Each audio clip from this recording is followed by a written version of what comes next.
Voilà, et bien, chers amis, nous allons méditer la sainte parole de Dieu. C'est quelque chose que nous faisons souvent. Je me suis quelquefois demandé si nous n'avions pas peut-être dans nos églises trop de messages. Je me suis demandé souvent. Je me suis dit, est-ce que nous ne sommes pas peut-être trop gavés? Le mot n'est peut-être pas joli, mais vous comprenez ce que ça veut dire. Trop nourris peut-être. C'est mieux. De la prédication. J'ai questionné le Seigneur à ce sujet. Lui dire, mais il ne faudrait pas que nous fassions de la prédication peut-être un excès. Il y a peut-être plus de place, il y aurait peut-être avantage à donner plus de place à la prière, à la louange, à l'adoration, à l'action de grâce. Et effectivement, j'ai connu des cultes, je pense que je ne suis pas le seul, connu des cultes de dimanche sans prédication. Ce ne sont pas les plus mauvais, vous savez.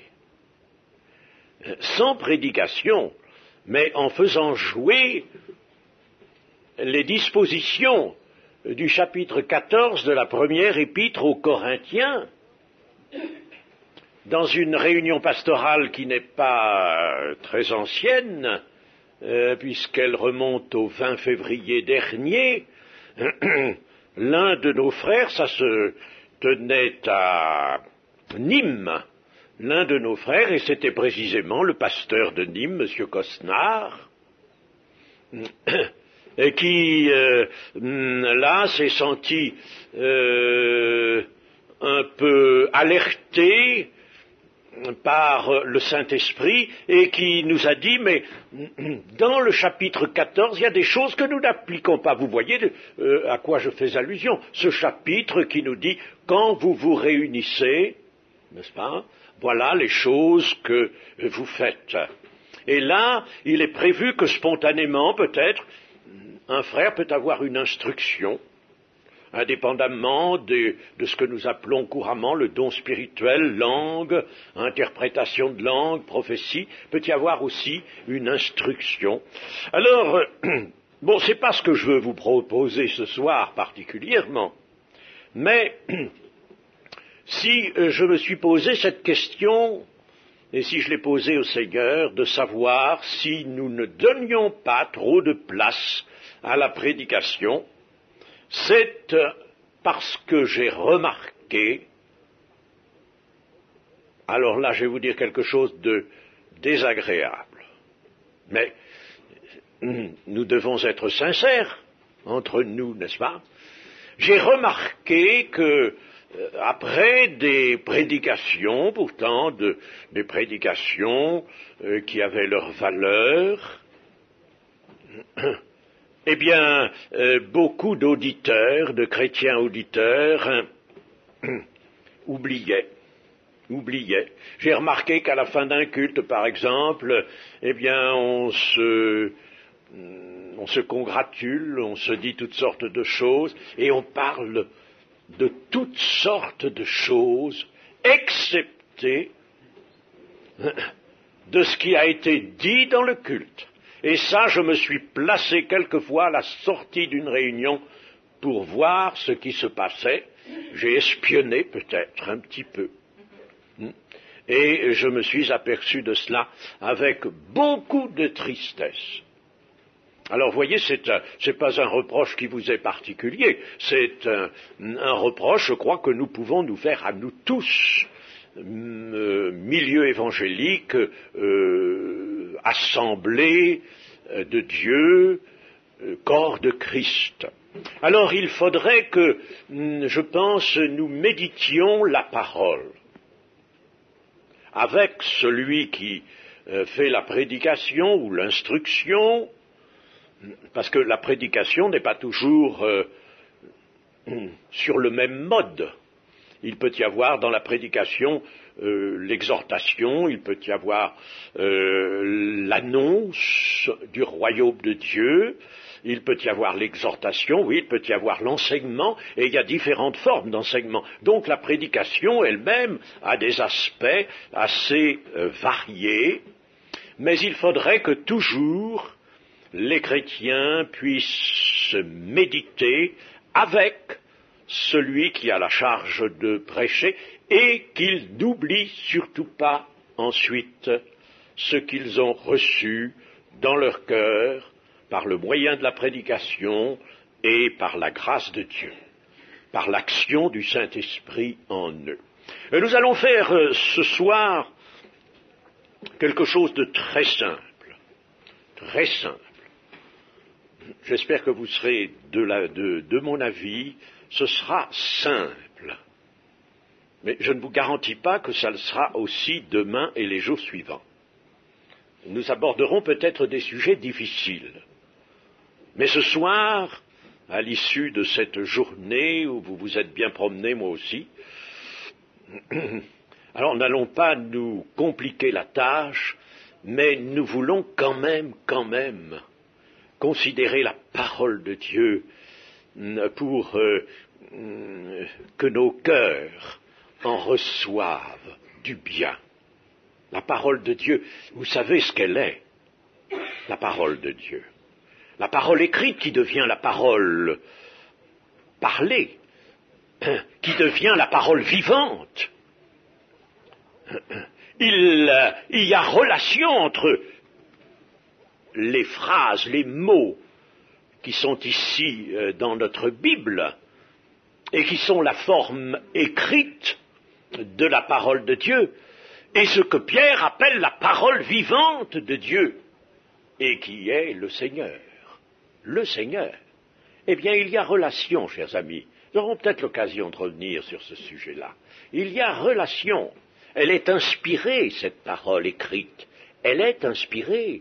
Et quand on la consulte, en la méditant, car c'est le moyen de puiser, eh bien, le Saint-Esprit qui a inspiré les rédacteurs de la Bible est là, est toujours là, pour nous montrer, pour nous dire, pour nous développer toute la richesse spirituelle de la parole. Et la richesse de la parole est fantastique, fantastique. Mais de tout sens, sachons ceci, c'est que la parole de Dieu est le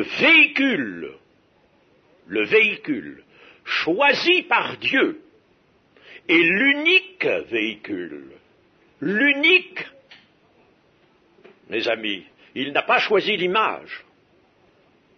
Dieu n'a pas choisi l'image. Et ce n'est pas mon avis seul.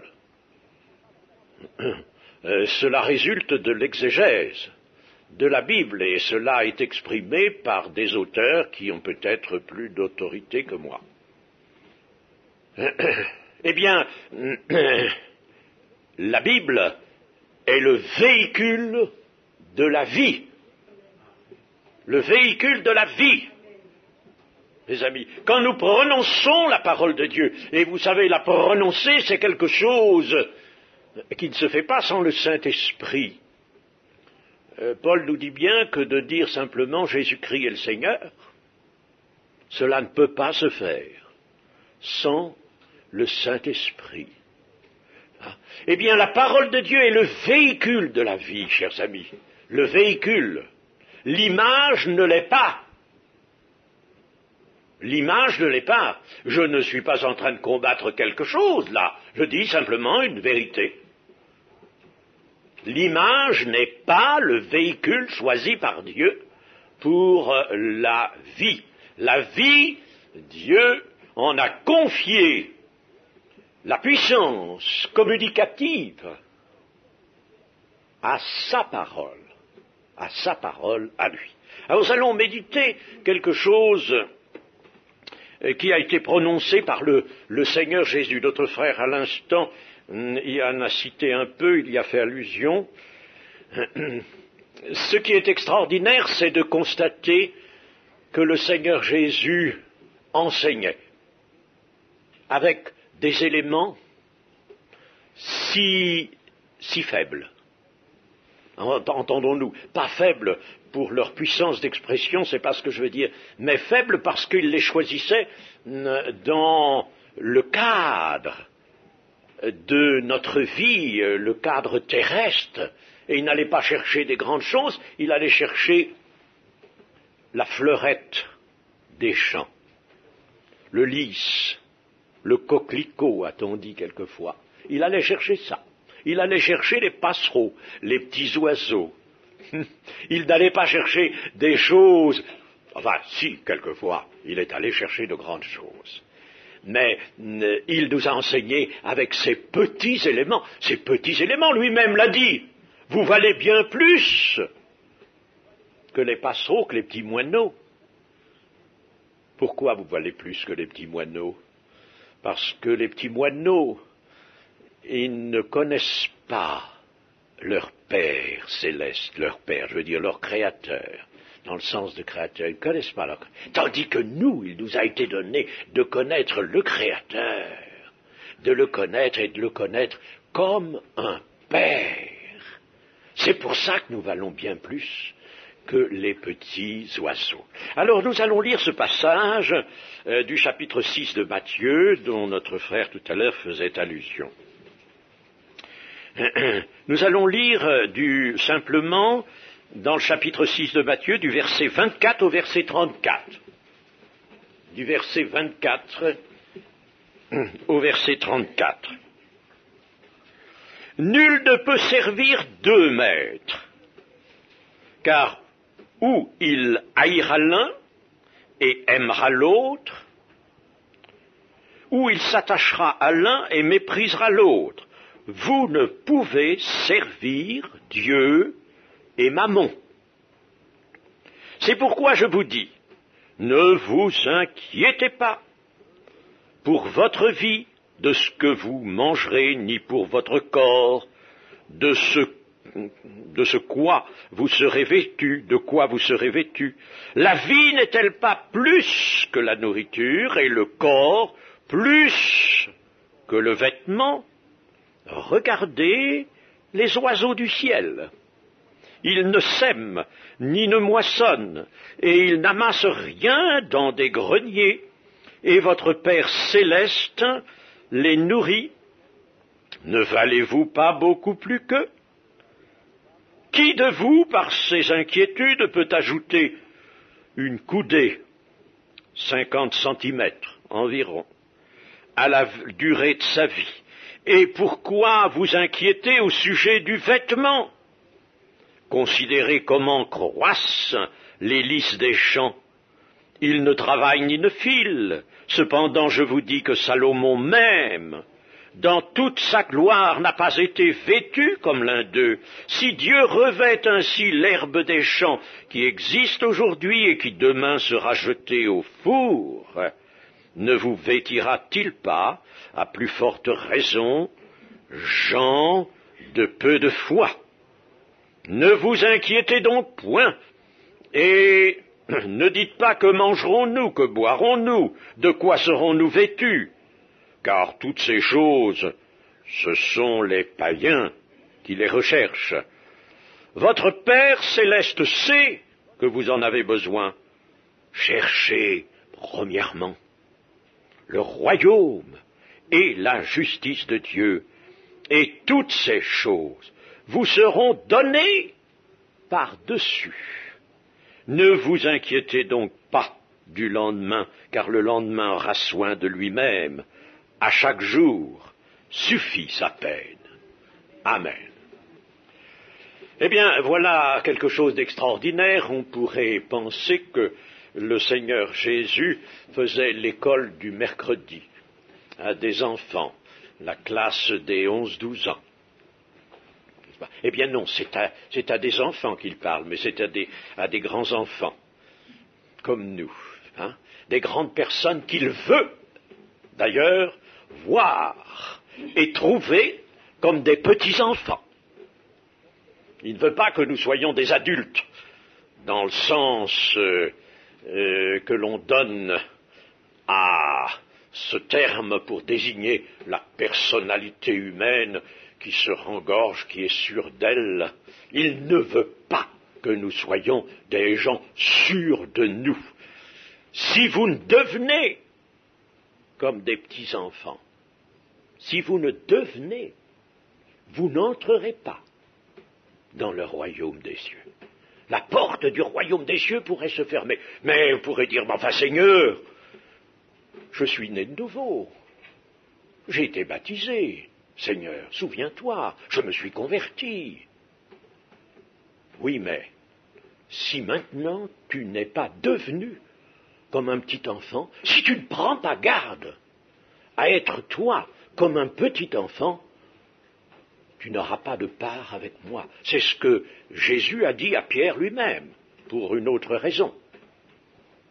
Tu n'auras pas de part avec moi si je ne te lave pas les pieds. Si je ne te lave pas les pieds, tu n'auras pas de part. Tu n'entreras pas dans le royaume. Le royaume de Dieu peut se fermer. Il peut se fermer pour une cause, une raison qui peut-être nous échappe, nous paraît légère. Pierre ne voulait pas qu'on lui lave les pieds. C'est son Seigneur. Vous savez, personne ne lui avait jamais lavé les pieds à Pierre. Il ne se les lavait peut-être pas très souvent lui-même, parce que il était toujours dans la barque, dans l'eau. Il avait souvent les pieds nus. Mais voilà, le premier qui va lui proposer de lui laver les pieds, c'est son Seigneur. Ah non, Seigneur, non. Ah ça, tu ne me laveras pas. Et ça contenait ceci: si mes compagnons, eux, te laissent faire, mais moi, non, oh, mon Seigneur, me laver les pieds, jamais. Et le Seigneur de lui dire, Pierre, si je ne te lave, tu n'auras pas de part avec moi. Ah, alors si c'est ça, Seigneur, mais lave-moi le corps tout entier, alors. Vous voyez l'excès, vous voyez la nature humaine, n'est-ce pas, qui ne sait pas comprendre, saisir la parole de Dieu, la parole de son Seigneur. Le corps tout entier résonnait toujours en homme à ce moment-là. Plus tard, ça aura bien changé. Et le Seigneur lui a lavé les pieds. Et là, le Seigneur, donc, s'adresse à nous avec des choses aussi simples. Regardez les oiseaux du ciel, regardez les lys des champs. Voilà ce qu'il nous donne à considérer.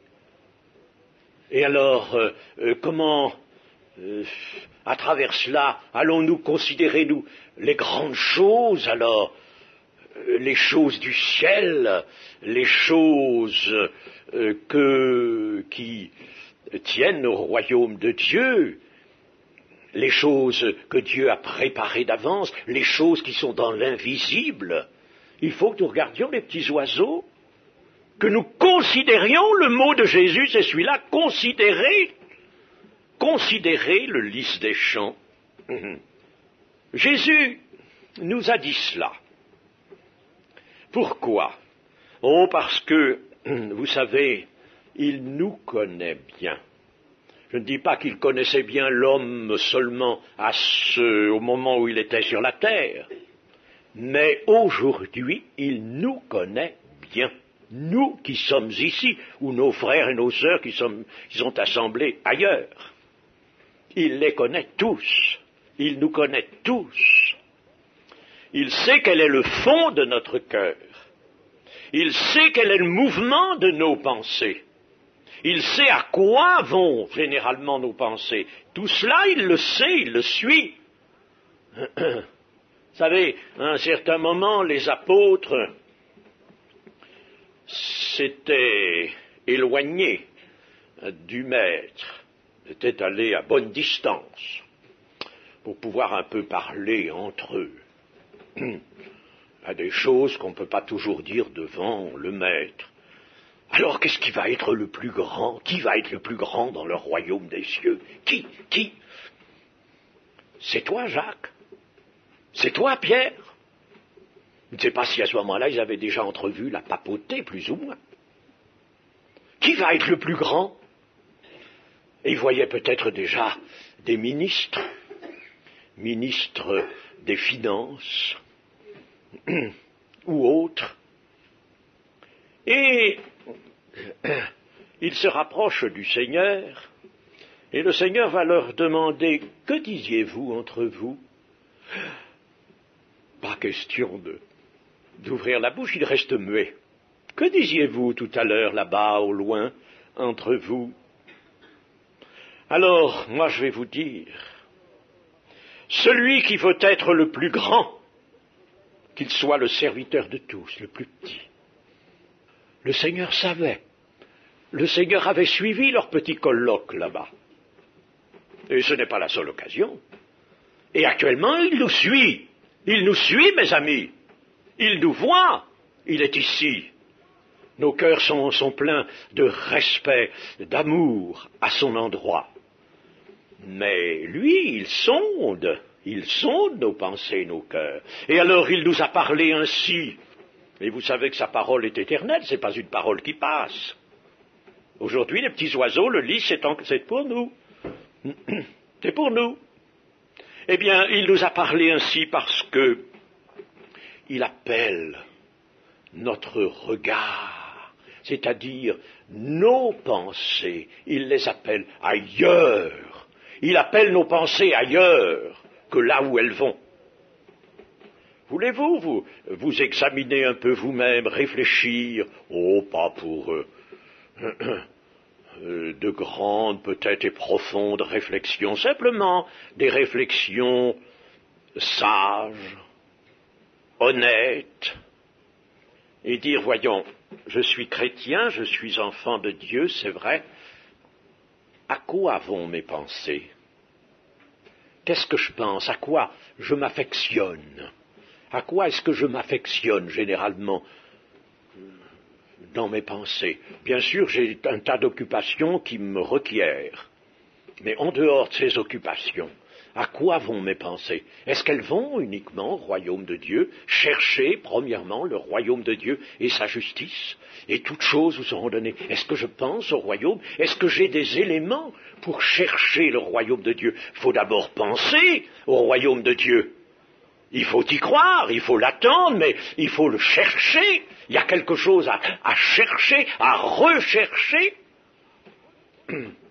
Et c'est par ma pensée, c'est par mon cœur que je vais pouvoir rechercher le royaume de Dieu. Et pour nous amener à cette recherche, le Seigneur nous parle des petits oiseaux et de l'herbe des champs. Les oiseaux du ciel, nous dit le Seigneur, vivent sans inquiétude. Le lys des champs, les humbles petites fleurs que l'on trouve dans des champs, petites fleurs pour lesquelles nous avons quelquefois un regard passager qui ne s'arrête même pas. Notre pensée, quelquefois, ne s'arrête pas. Si nous voyons un parterre, tiens, c'est joli, c'est bien, c'est joli, on aime bien la nature, oui, mais c'est tout. On ne fait pas ce que le Seigneur nous dit de considérer, les considérer. Et déjà là, nous ne sommes plus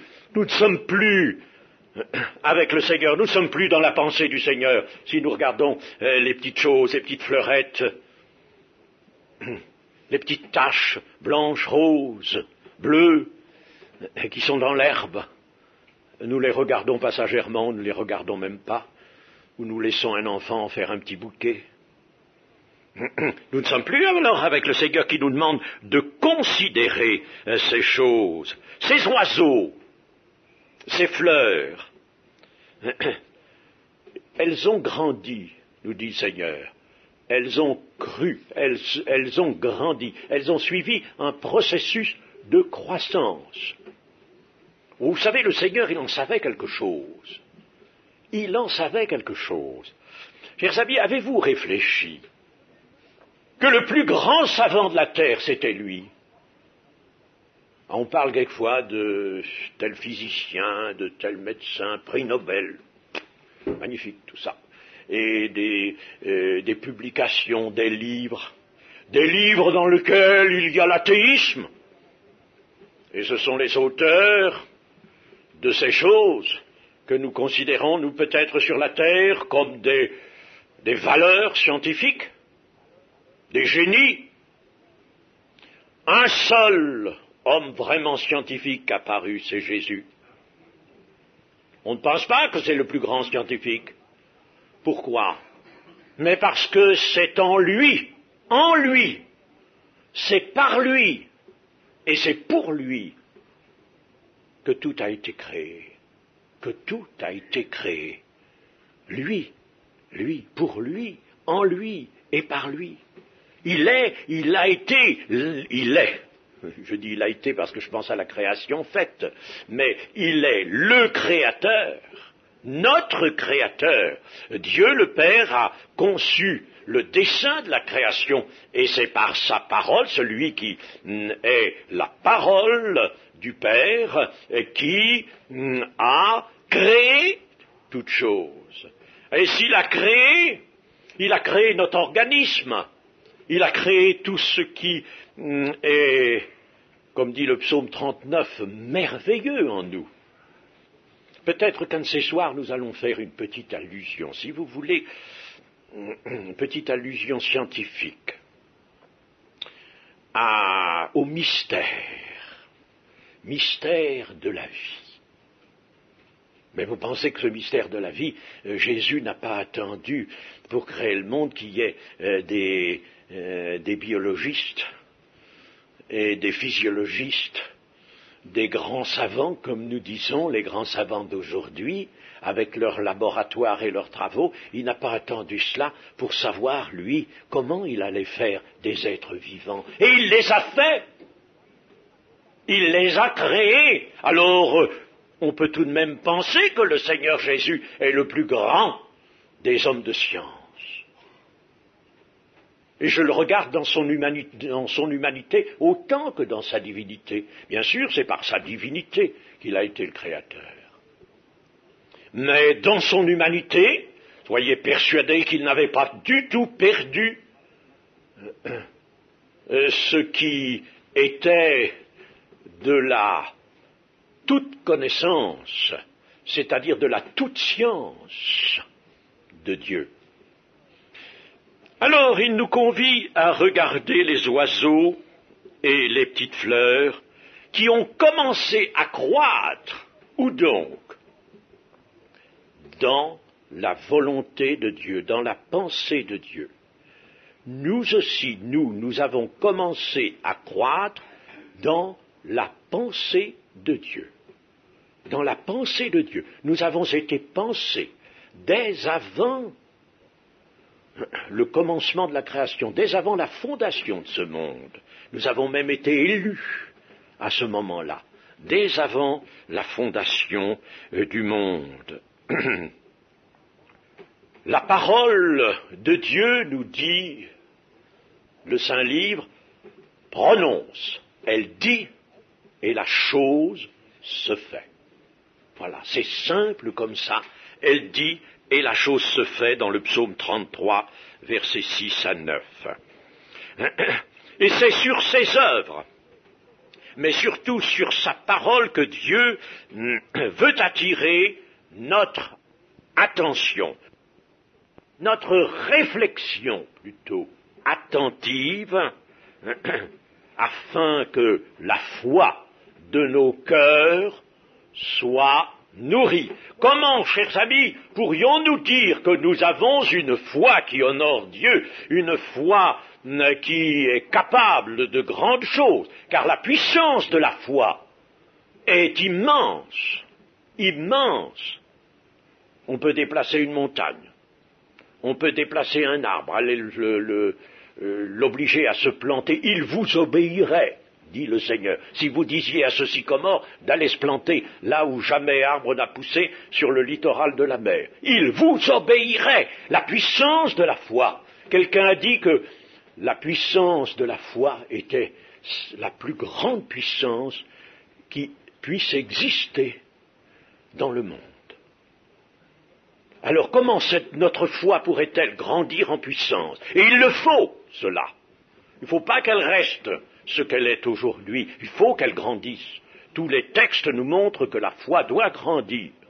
Alors, comment grandirait-elle si nous ne méditions pas, si nous n'obéissions pas au Seigneur pour considérer des petites choses? Tout à l'heure, le frère qui est venu nous a parlé de l'intervention providentielle, disons, de Dieu dans les petites choses. Mais c'est vrai, je l'ai constaté, moi aussi, bien des fois, pour des choses même encore plus petites que son taxi, peut-être. Eh bien, oui, c'est vrai que le Seigneur intervient dans les petites choses, mais le Seigneur veut que nous puissions disposer d'une foi en plein devenir, en pleine croissance, qui puisse disposer de la puissance attachée à la foi. La Bible nous dit que la foi a de la puissance. Elle a la puissance de saisir la vérité qu'il y a dans la parole de Dieu pour en faire un fait actuel. Saisir la puissance qui est dans la parole de Dieu pour que maintenant la parole de Dieu soit opérante. Prendre la puissance, par exemple, des promesses de guérison pour qu'un malade soit immédiatement guéri. Ça, c'est la puissance de la foi. Or, chers amis, nous sommes dans un temps où l'Église manque de cette puissance. Moi, j'ai connu un temps où la puissance de la foi a été bien plus grande qu'elle ne l'est maintenant, et même à ma disposition, à ma propre disposition. Je ne dis pas que j'ai maintenant, par la foi, les mêmes possibilités que j'ai connues fut un temps. Mais nous avons traversé un temps dit de réveil. Et chers amis, c'est fantastique ce que la foi peut faire. Mais la foi, vous savez, dans un temps de réveil comme ça, elle est soutenue par l'Esprit de Dieu. Elle est là, elle est soutenue par l'Esprit de Dieu. Et c'est extraordinaire si je vous racontais toutes les choses qui se sont faites. Je ne veux pas dire que j'ai faites, parce que ce n'est pas moi qui les ai faites. C'est l'Esprit qui les a faites. Mais dans les moments où nous avons voulu qu'elles se fassent parce que nous avions la foi qui voulait ça. Et nous pouvions dire à quelqu'un, je l'ai dit à quelqu'un, la semaine prochaine, tout ce que vous redoutez maintenant, tout ce qui vous fait pleurer, tout aura disparu la semaine prochaine. Et la semaine suivante, tout avait disparu. J'ai vu un jour une jeune femme en pleurs. Elle pleurait. Ah, je dis, qu'est-ce qu'il y a? Qu'est-ce qui se passe? Ah, elle me dit, je suis bacillaire, tuberculeuse, bacillaire. Et on m'a pris mes 3 enfants. On me les a pris, on me les a arrachés. Je ne peux pas supporter ça, je vais mourir. Je dis à cette femme, et ce n'est pas, j'assure, moi qui en ai décidé. Oh, surtout pas. Oh, pas moi qui ai décidé de parler, de dire ça. C'est moi qui ai parlé, mais pas moi qui ai décidé de parler. J'ai dit à cette femme, spontanément, la semaine prochaine, vos 3 enfants vous seront rendus. La semaine suivante, un coup de fil d'une sœur qui la connaissait et qui me dit, vous savez, cette personne, elle a passé de nouveaux examens, chose surprenante, extraordinaire, elle n'est plus tuberculeuse, elle n'a plus rien, et on lui a rendu ses 3 enfants. Certes, la chose, je la voulais, mais je n'ai pas dit ça parce que moi je la voulais. J'ai dit ça parce que le Saint-Esprit me l'a fait dire. J'ai dit un jour à un mourant qui était lucide et auquel on avait parlé du Seigneur avec quelques jeunes dans un hôpital. Je lui ai dit, va en paix, tes péchés te sont remis. Cet homme est mort dans la soirée, il est parti, il était parti sauvé. Ceux à qui vous remettrez les péchés, ils leur seront remis. Et j'ai compris toute la force de cette parole du Seigneur à ce moment-là. Mais attention, il ne faut pas que ce soit l'homme qui en décide. Hein. Il faut que ce soit vraiment une parole prophétique. Et les paroles prophétiques, nous devrions en avoir. L'apôtre Paul nous dit qu'il faudrait que le don de prophétie soit en honneur, en faveur, au milieu de vous. Surtout le don de prophétie. Il voudrait que tout le monde ait le don de prophétie. Pourquoi faire? Pour le dimanche, chacun donner sa petite prophétie? Non, non, non. Il voudrait que nous ayons tous, c'est ce que exprimait l'apôtre Paul, la possibilité de parler avec l'esprit de prophétie, avec prophétie, de parler et de dire, non pas parce que sentimentalement nous désirons une chose, non, mais parce que le Saint-Esprit nous montrerait que cette chose, Dieu la décide, Dieu va la faire, et nous aurions, nous, à l'annoncer.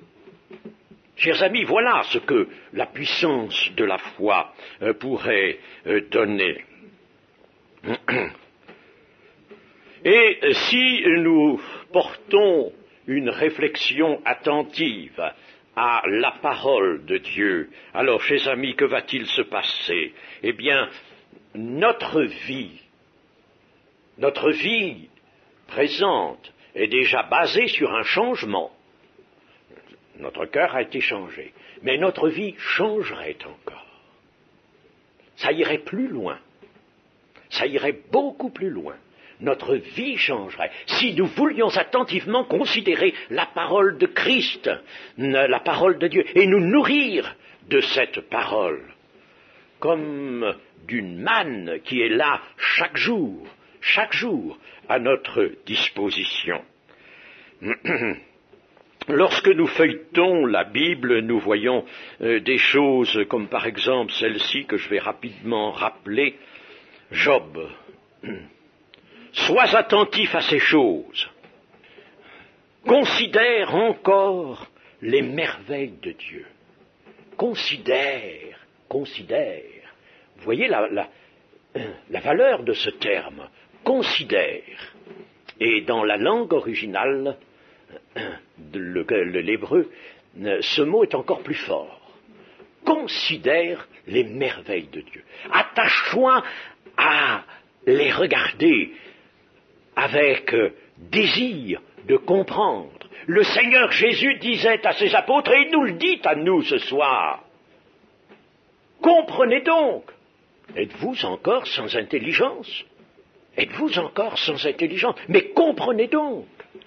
Le Seigneur voulait que nous pénétrions, que nous comprenions, non pas avec l'intellect seulement. L'intellect doit être, lui, mobilisé au service de la foi, mais que nous comprenions avec notre foi.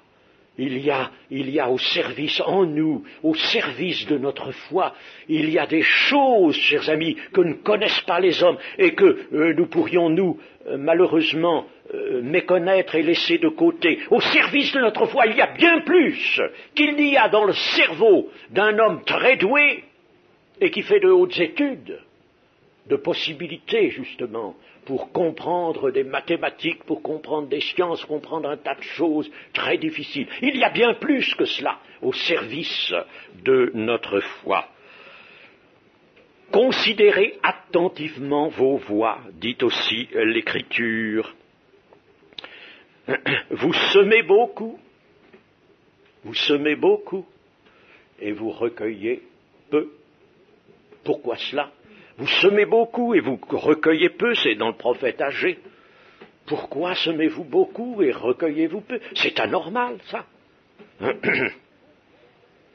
Considère la bonté et la sévérité de Dieu, sévérité envers ceux qui sont tombés, et bonté de Dieu envers toi, si tu demeures ferme dans cette bonté. Cela est dans Romains 11, verset 22. Considérez l'apôtre et le souverain sacrificateur de la foi que nous professons, Jésus, qui a été fidèle à celui qui l'a établi. Considérez celui qui a supporté contre sa personne une telle opposition de la part des pécheurs, afin que vous ne vous lassiez point, l'âme découragée. Je l'ai dit déjà, il y a un processus de lassitude qui intervient dans le cours de la vie chrétienne et dont il faut se méfier. Une lassitude. Alors, il faut secouer cela. C'est pour ça que l'apôtre Paul dit, notamment dans les Romains, à des gens qui pourtant dont la foi était réputée. Il leur dit, c'est l'heure de vous réveiller maintenant. Ce n'est pas l'heure de dormir, c'est l'heure de vous réveiller. Secouez-vous, chers amis, il faut que nous nous secouions.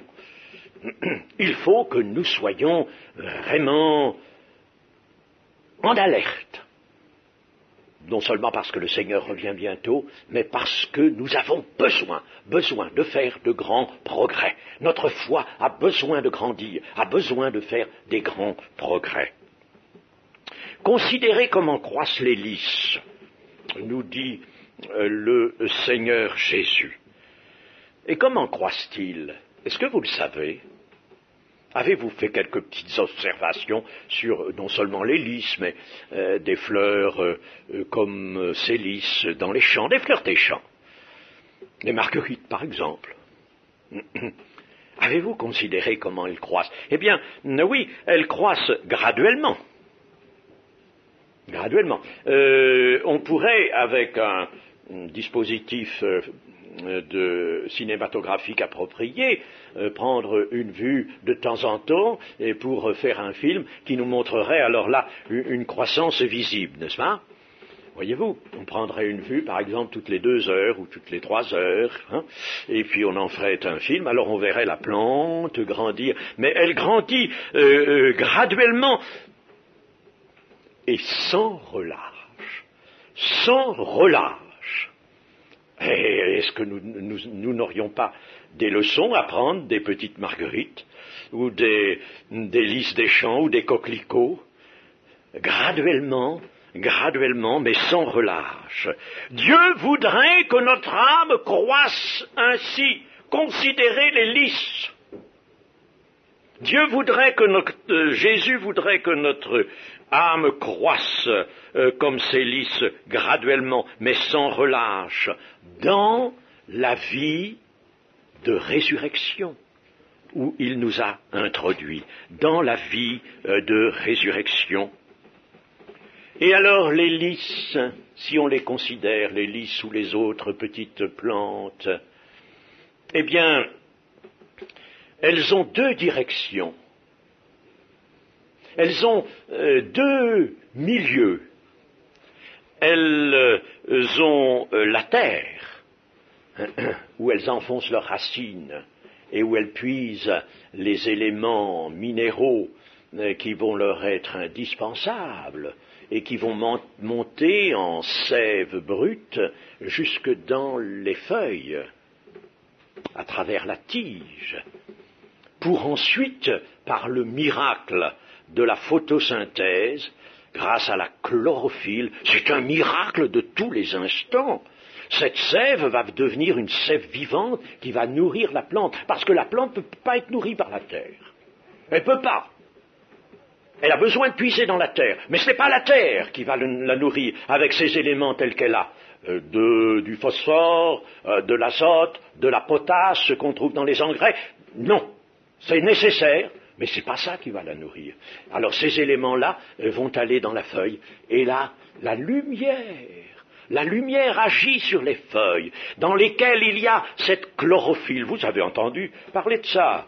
Vous utilisez peut-être des dentifrices à la chlorophylle, sans savoir ce que c'est que cette chlorophylle si merveilleuse. Elle fait un miracle permanent dans les feuilles, et la sève vivante, c'est ça qui nourrit la plante. Mes chers amis, si nous faisions un parallèle, vous voyez le parallèle, comment il se fait avec nous?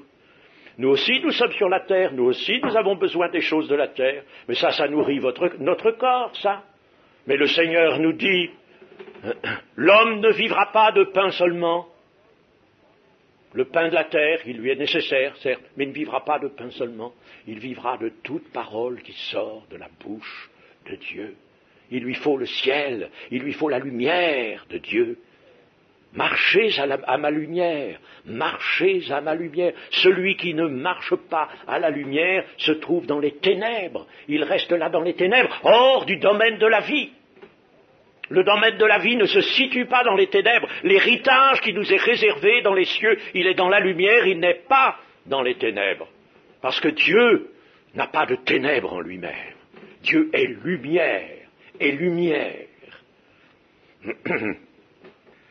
Et les plantes, donc, se nourrissent, elles, parce qu'elles puisent dans la terre, certes, mais parce qu'elles ont la tête au soleil, et que le soleil opère continuellement en faveur de leur vie ce miracle de la photosynthèse. Oh, les scientifiques ont appelé ça photosynthèse, vous savez, puis ils se regorgent d'avoir trouvé des beaux termes, ils en trouvent encore bien d'autres plus complexes que ça.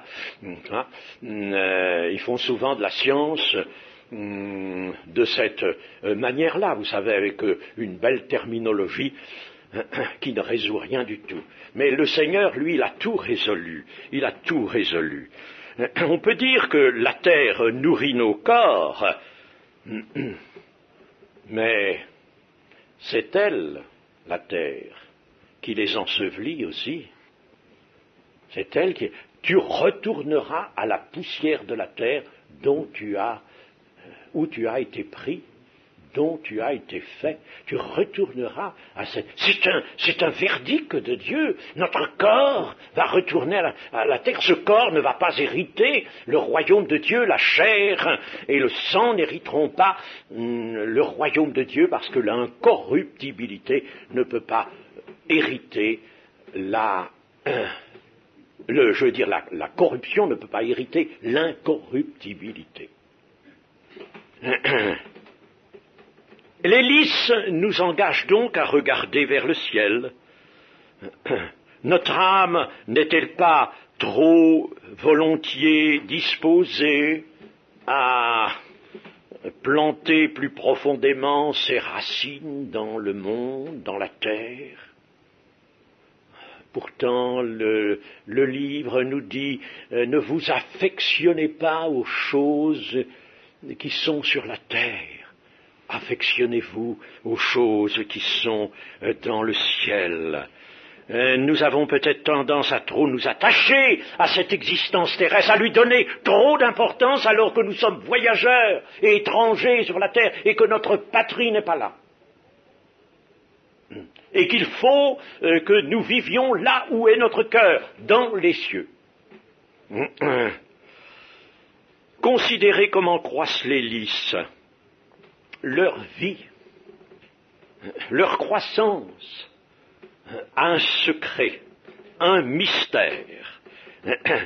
Et ce mystère, ce secret, chers amis, si nous n'avons pas considéré ces petites fleurettes, nous n'avons pas considéré le mystère de la vie.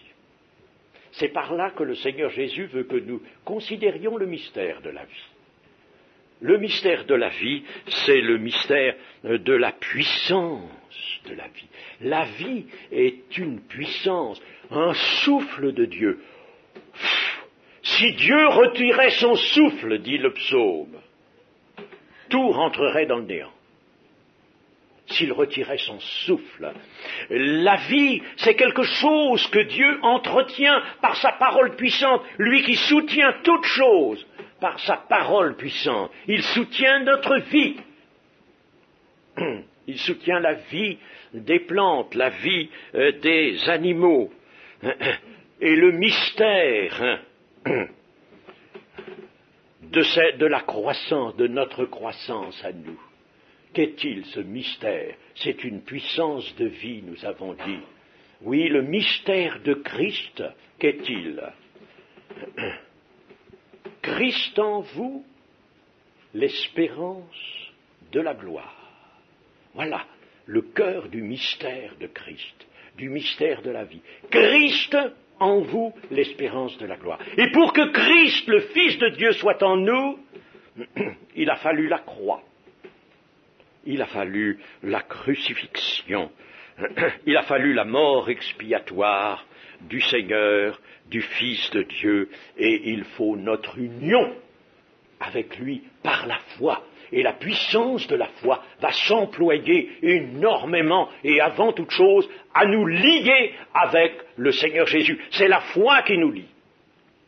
Vous direz, mais l'amour n'est-il pas lui-même un lien? Oui, mais l'amour est un produit de la foi. Car nous n'aurions pas d'amour, de véritable amour, n'aurions que l'amour, le malheureux amour humain, mais nous n'aurions pas l'amour divin, l'amour de l'Esprit, l'amour parfait, si l'Esprit de Dieu n'en remplissait notre cœur.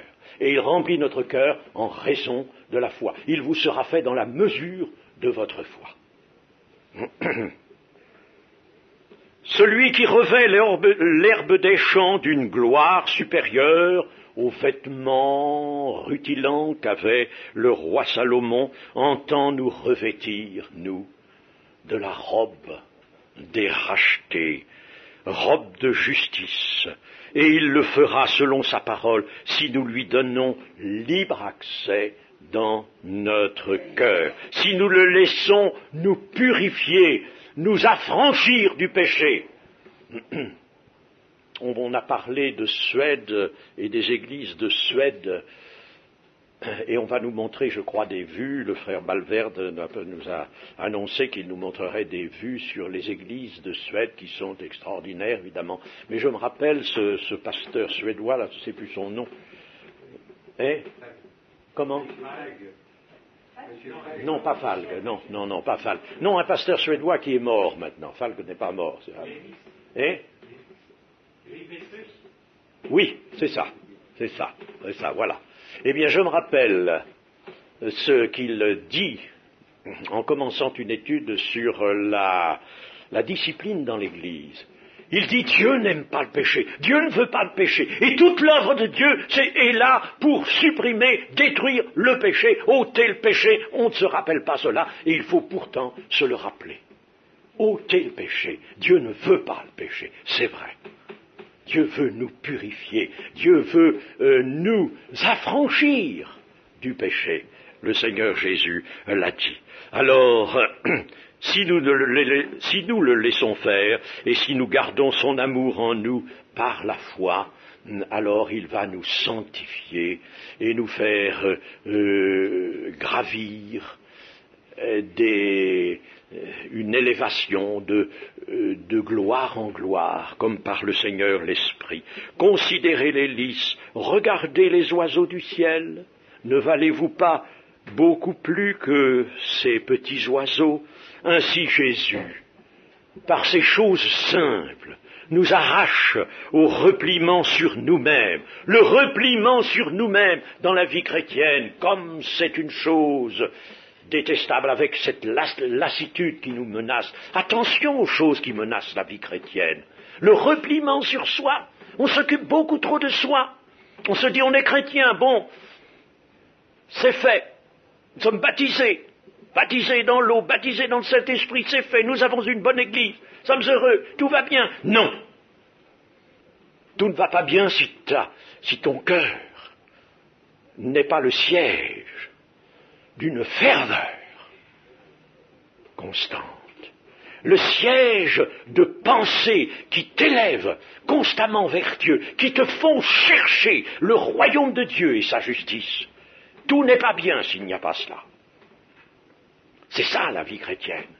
Et dans le cours de notre retraite ici, il faut que ces choses soient dites. Ainsi, Jésus nous arrache à ce terrible danger du repliement sur nous-mêmes. Et il appelle notre regard vers lui, le roi du royaume de Dieu. Et plusieurs textes dans la deuxième épître de Pierre, dans les Éphésiens, dans les Colossiens, plusieurs textes du Nouveau Testament nous invitent à croître, nous aussi. Considérez comment croissent les lys et vous-même croissez dans la connaissance de Jésus-Christ. Dans la connaissance, c'est-à-dire dans une union intime et vivante avec le Seigneur Jésus. Pour que, comme disait ce matin notre frère, sa vie coule en nous, véritablement.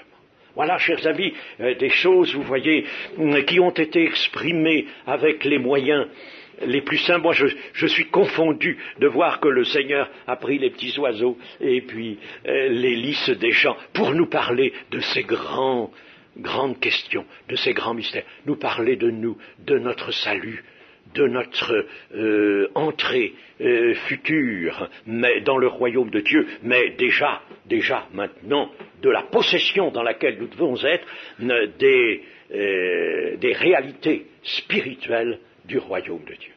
Vous voulez bien, chers frères et sœurs, que nous pensions à tout cela dans le cours de cette retraite, et que nous prenions l'habitude de penser à tout cela, de penser au royaume de Dieu et à sa justice. Le Seigneur Jésus est venu sur la terre parce qu'il a aimé la justice. Et vous savez quels sont les deux grands termes qui définissent le Fils de Dieu. Deux grands termes. Justice, roi de justice et roi de paix. Paix et justice. Ce sont les deux grands termes qui définissent le Seigneur Jésus lui-même et lui-même dans son œuvre. Paix et justice. Alors, chers amis, pensons à ces choses, soyons vigilants, soyons préoccupés de lui. En étant préoccupés de lui, nous ne serons pas préoccupés de nous et nous avancerons. Et lui nous fera croître et grandir de gloire en gloire, comme par le Seigneur l'Esprit. Amen. Amen.